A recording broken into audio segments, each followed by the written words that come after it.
mens so na 50 jaar terugkyk, dan wonder mens hoe het ons tot hier gekom. En hierdie Psalm herinner ons dat alles moontlik is omdat ons hulp van die Here afkom. Vir 50 jaar lank het die Here Quellerina deur verskillende stadiums en verskillende tye gedra, en tog weet ons vandag nog dat ons hulp van die Here kom. Maar dis ook 'n versekering dat in die volgende 50 jaar, dat ons weet dat ons hulp nog steeds van die Here sal kom. En dis ook daardie wens dan vanoggend dat ons, waar ons hierso sit, ons oë sal rig na die berge en sal weet met 'n sekerheid dat die Here nie net die gemeente dra nie, maar ons elkeen ook in ons persoonlike lewe.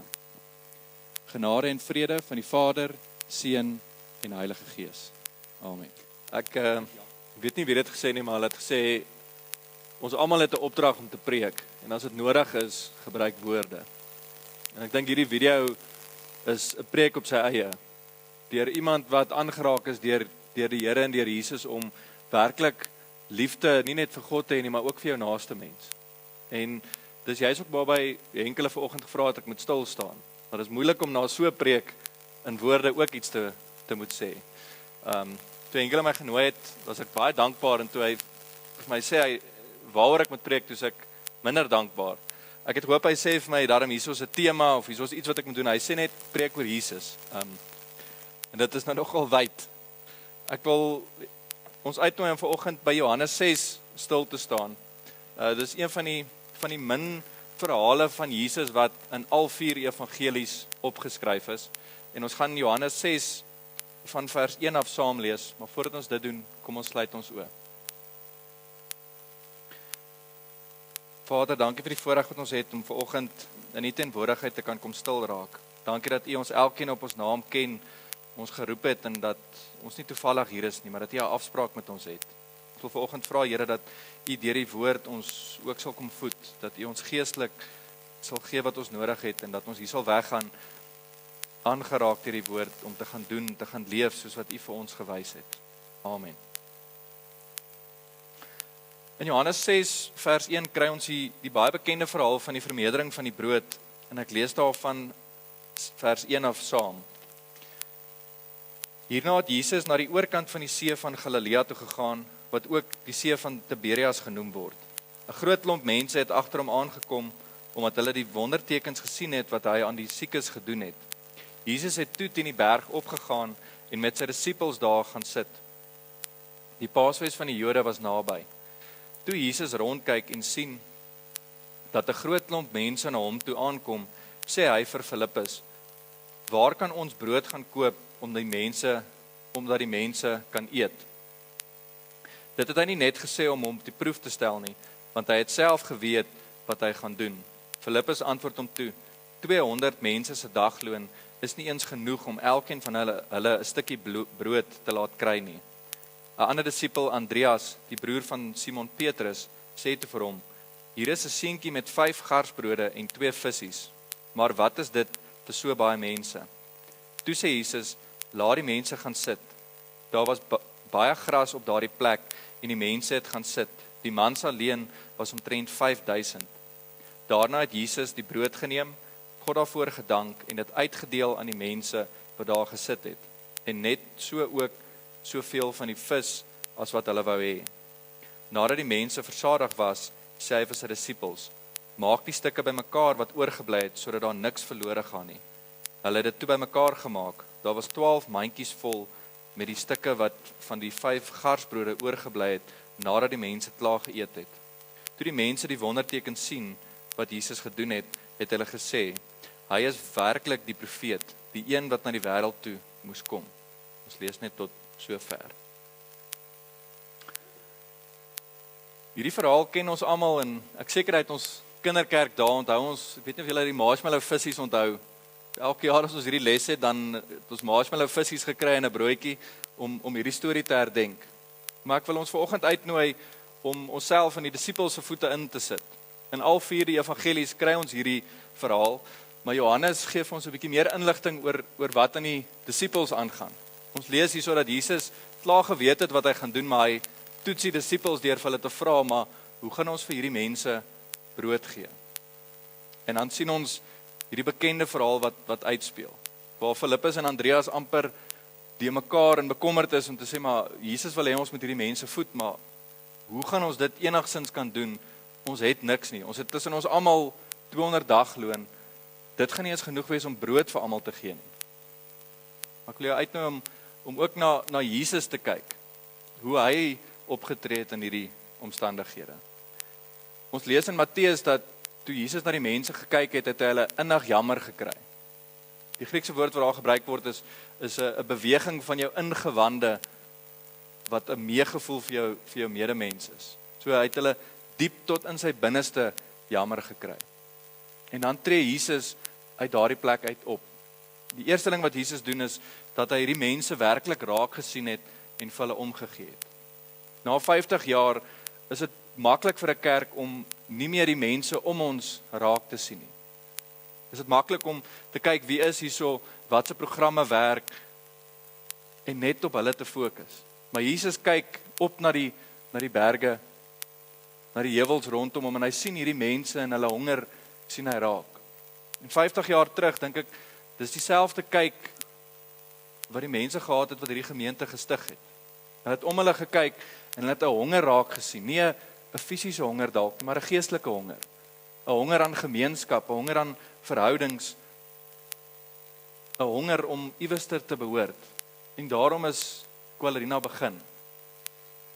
Uit 'n groepie mense wat om hulle gekyk het en die honger van die gemeenskap raak gesien het.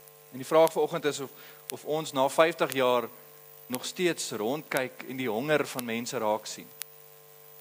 Ons weet met die Burgers Hoop-projek sien ons maklik die fisiese honger van mense raak. Maar oralster om ons 'n paar 100 meter dalk van ons kerkdeure af is daar ook mense wat op 'n ander manier honger is. Honger is vir verhouding, honger is vir geestelike kos wat hulle nêrens kry nie. Daar waar ons by ons skole betrokke is en waar ons in ons gemeenskappe rondbeweeg, is daar mense wat dalk honger is op 'n manier wat hulle nie kan verwoord nie, wat 'n soeke het na die Here, 'n soeke het na liefde en na betekenis. En die uitdaging is dat ons eerstens soos Jesus die mense sal raak sien, sal aanhou kyk na buite en nie net na binne nie. En ek dink dis een van die kenmerke van Jesus regdeur die evangelies. Oralster lees ons dat hy die weeskinders, die weduwees, die siekes, die armes raak gesien het. As ons hierdie verjaarsdagvieringe van Qualerina fokus op Jesus, is dit die een ding wat ons nie kan miskyk nie. Dis die omgewing om ons. Nie die mense wat in ons gemeenskap is nie, maar die mense wat nog buite ons gemeenskap staan en honger is. Die tweede ding wat ons hier kan raak sien is hoe Filippus en Andreas opgetree het. Ek dink hulle is ook dalk iewester in rekeningkunde betrokke gewees, want hulle begin dadelik die sommetjies maak. Hulle kyk om hulle en hulle sien 5000 mans en dan nog vrouens en kinders en hulle sien wat hulle het en dan begin hulle daai sommetjies maak. En dan is hulle eerlik en hulle sê die sommetjies klop nie. Ons het dalk tussen ons almal 200 denarii, dis 200 daglone en dis glad nie genoeg om eens 'n happie brood vir die mense te gee nie. En ons sien hoe hulle dan begin planne maak en realisties is en logies probeer kyk, hoe gaan ons hierdie fisiese honger van die mense om ons, gaan ons dit voed? En ons lees Johannes so tong in die kies sê, maar hy het klaar geweet wat hy gaan doen, hy wou net kyk hoe hulle gaan reageer. Partykeer as ons ook bewus raak van hierdie mense om ons en die geestelike honger en die fisiese honger wat daar is, dan kan mens baie keer oorweldig voel. Dan kan mens voel, maar hoe kan ons as Qualerina gemeente werklik nog 'n verskil maak in mense se lewens, die geestelike en ook die fisiese? En dan kan mens maklik sommetjies maak en sê, maar ons begroting is net so groot en ons het net soveel mense, ons het net soveel energie, dit lyk amper onmoontlik om hierdie taak uit te rig. En partykeer voel ons sleg as ons so begin sommetjies maak oor die behoefte wat om ons is. Maar iets wat ons oplet is dat Jesus nie hulle berisp en sê, maar julle is verkeerd om so te maak nie. Jesus is eintlik op 'n plek waar hy hulle eerlikheid waardeer. Maar dan sien ons kom daai klein seentjie met sy 5 garsbroodjies en 2 visse. En Andreas sê, dis al kos wat ons hier naby het. Die derde ding wat ek wil raak sien is dat dit wat hierdie seentjie gebring het, was genoeg gewees. Hierdie 5 broodjies en 2 visse in Jesus se hande was meer as genoeg om al hierdie mense te voed. Eintlik meer as genoeg dat hulle 12 mandjies, 1 mandjie vir elke disipel na die tyd nog oorgehad het. Die uitdaging is of ons bereid is om dit wat ons in ons hande het nog vir die Here te gee, dat hy daarmee kan werk. Partykeer voel ons dat dit wat ons het te min is. Partykeer kyk ons na ander kerke, ander projekte wat groot budgets het, groot geboue het, groot getalle mense het en sê maar ons het dit nodig om 'n verskil te maak. Partykeer kyk jy na dit wat jy in jou eie hande het en sê maar ek het amper nie genoeg kos of genoeg geld om vir my eie familie te sorg nie. Die bietjie wat ek oor het is te min om te gee. Daar kyk jy na jou eie vaardigheid, jou eie tyd en jy sê, maar dis dalk nie goed genoeg om vir die Here te gee nie. By hierdie seentjie sien ons dat hierdie klein bietjie wat hy gehad het, is in die Here se hande meer as genoeg. En daarom ook die uitdaging om na ons hande te kyk en nie raak te sien wat ons het nie, maar wat ons kan gee sodat die Here daarmee kan werk. En ons het gelukkig 50 jaar se geskiedenis om ons te help, om ons te herinner aan hoe die Here ons gebruik om die bietjie wat ons het, 36,000 koeksusters is dalk nou nie bietjie nie, maar om dit te gebruik om 'n gemeenskap tot stand te bring wat 50 jaar later nog steeds mense se lewens aanraak. Nog steeds kinders leer, dalk al kinders van die gemeente hierso leer van Jesus se liefde en God se liefde vir ons elkeen. Hierdie 2 visse en 5 broodjies in Jesus se hande word dan baie meer as wat die seentjies of die disippels ooit mee kon uitrig. Hulle kon nie al daai mense voer nie, maar in Jesus se hande, dit wat hulle bereid was om oor te gee, vermeerder hy. En ek dink dis ook die verhaal van ons gemeente en ook die toekoms van hierdie gemeente. Is dat ons met sekerheid kan weet, die bietjie wat ons het om te gee, as ons bereid is om dit vir die Here te gee, sal hy dit nog steeds vermeerder. Sal hy nog steeds aanhou om dit te groei en dit genoeg te maak vir die skare wat om ons is. Die manier hoe Jesus dit doen, help ons ook om te sien hoe ons dit wat in ons hande is, na die Here toe kan bring. Ons sien dat Jesus dit opgetel het en daarvoor dankie gesê het, daarvoor gebid het en toe begin uitdeel het en dit was genoeg. Ons staan vanoggend ook waar ons dankie sê vir 50 jaar se genade wat die Here aan die gemeente bewys het. 50 jaar waarvoor ons kan dankie sê. Maar dis ook nie net dat ons vanoggend dankie sê vir dit vir die Here vir ons doen nie. Ons bid ook dat hy dit wat ons nou nog bring sal seën vir die volgende 50 jaar. Dat hy dit wat ons gee sal gebruik om sy koninkryk uit te bou. En laastens lees ons dat daar meer as genoeg was na die tyd. Partykeer is dit ook iets wat ons miskyk. Partykeer is ons so bekommerd oor wat hierdie jaar en volgende jaar gaan gebeur, dat ons vergeet dat iewers oor 50 jaar van nou af gaan iemand terugstaan en gaan hulle die broodjies en die visse wat ons vandag en elke dag bring, dat hulle dit gaan tel en dat dit baie meer gaan wees as dit waarmee ons begin het of waarmee ons bereid was om te gee.